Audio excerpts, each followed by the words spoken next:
Barbie for test update. Yung pampering day ni Barbie just sa Avenue Clinic. Meron siyang session. Ito yung video.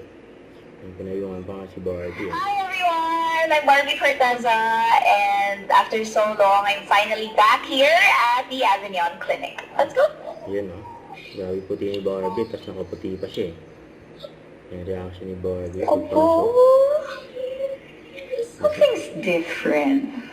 Nawala yung chandelier na malaki, pero mas lumawak yung ceiling dun sa taas.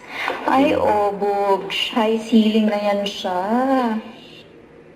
Ang ganda o. Pagpasok. Ay, ang ganda, oh! Newly renovated! I love it! So good to be back! Ang maliwanag. So today, I am doing 4 treatments. Yes, you heard it right. 4 treatments. Let's see if kaya ko. At kung pwede, syempre may doctor's consultation. Then no downtime din siya. Possible redness lang after the procedure, which will subside din naman within a few hours. Oh.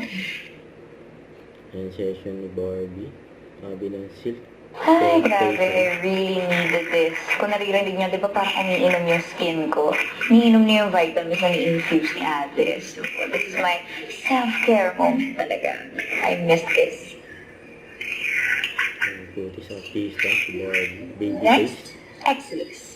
This helps with skin tightening and contouring. Ang nice because it's non-invasive, but really doing something for your skin.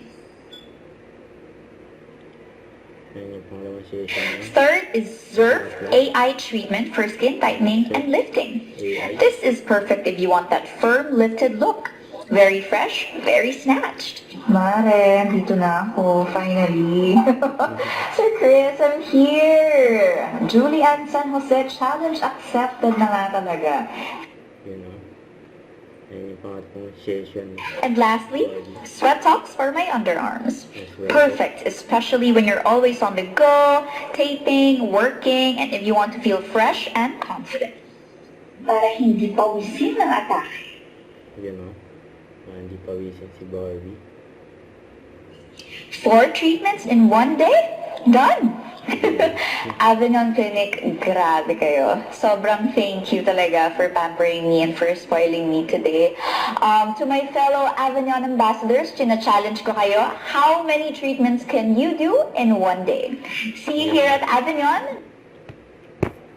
Don't forget, subscribe, click the notification bell for my update. This is Richard the Action Live. Stay tuned for more videos. See ya.